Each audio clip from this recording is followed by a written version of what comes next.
Good morning mga kapartner. Narito tayo ngayon sa Barangay Bañadero, Tanawan City. Yan.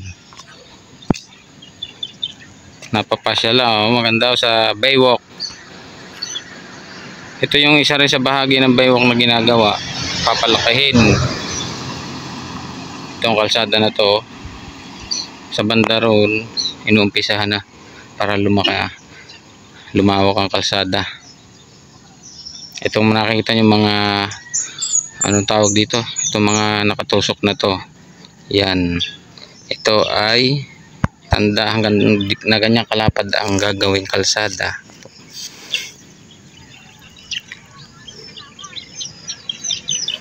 Napakaganda ng umaga rito.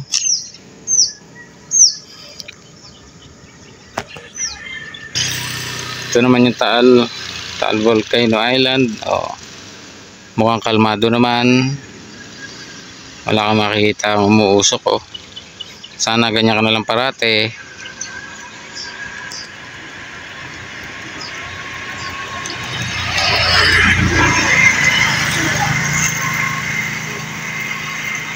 Sa banda ron mga kapartner, ito daan na to. Punta tayo dyan mamaya kasi meron ditong isang atraksyon sa Tanawan City, sa barangay Gonzales. Isang kastilyo, yung castle na ginagawa doon sa may barangay Gonzales. So titingnan natin kung malalapitan natin mamaya. At malapit na, balita ko baka bukas ang opening noon. Kaso hindi pa natin alam kung ano mangyayari, kung paano ang entrance, kasi sabi mahal daw ang entrance dyan kasi napakaganda, world class din. So mamaya dadaan tayo dito, titingnan natin. So ito nga mga kapartner, yun malaking parang Disneyland yan dito sa barangay Gonzales. Ito yung attraction ngayon na kagigiliwan ng mga kabataan.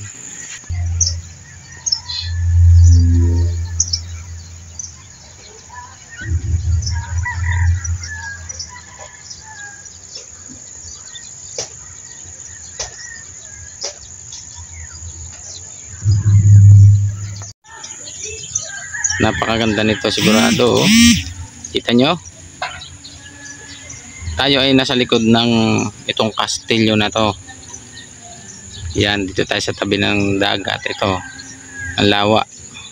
Ito, may mga ginagawa pa rin sila. Halos hindi pa rin pala tapos, pero alam ko opening to bukas. Itong castle na to, napakagandang attraction ito. Bagong pasyalan dito sa Tanawan. So try natin mamaya na makapunta sa may harapan. Kasi ang alam kong daan yan dito. Yan. Kasi tayo mga partner sa may Baywalk tayo dumaan sa gilid ng dagat. Dito yan Yan. Diretsong Baywalk yan. Dito may daan din papunta ron. Ito. Yan. Sa harapan. So tatry natin mamaya pumunta ron. Nandito tayo sa seaside. Ang ganda, malaki.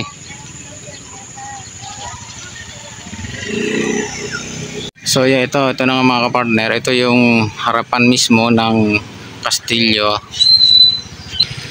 So yan, dito tayo sa J Castles.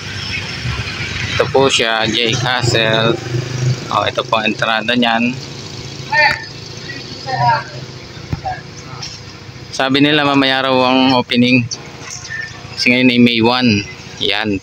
Tinaon nila talaga sa walang pasok. Ito yung main gate nila. Ito yung mga mga staff.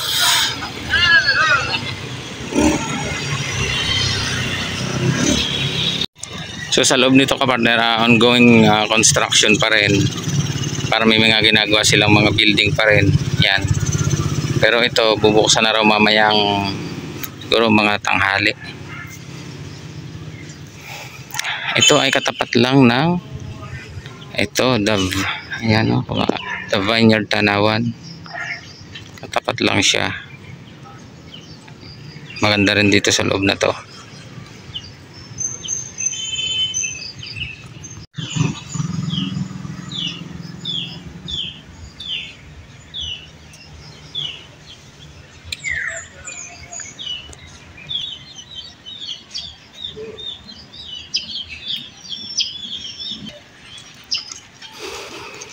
So yan, may nakausap tayo kanina mga partner.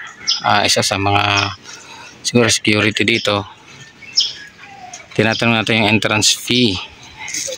Ay ayaw naman nila magbanggit pa kung magkano, pero sabi nila sigurado nasa higit 1,000 to entrance dito. Pero sa tingin ko naman sulit kasi sa laki. So mamaya kung may pagkakataon tayo mga partner, pwede tayong pumunta rito. Kasi mamaya raw opening.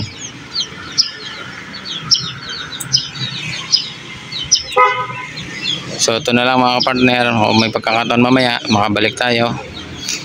Doon sa mga nagnanais pumasyal dito bago dito sa may Barangay Gonzales, Tanawan City,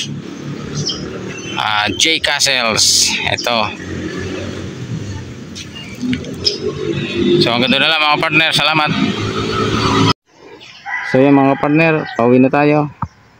Naikot natin yung likod at harap ng J Castle. Hindi naman tayo pwede pang makapasok kasi nga mamaya pa. Tatry natin kung makakapasok tayo. Mamaya babalik tayo. So yan. Sa ngayon, uwi muna kasi maaga pa.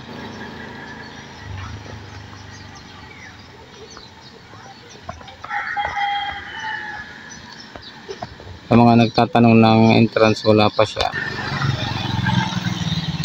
Wala pang binabanggit kung magkano entrance. May page naman sila, makikita nyo doon, no? Ito na ulit sa likod.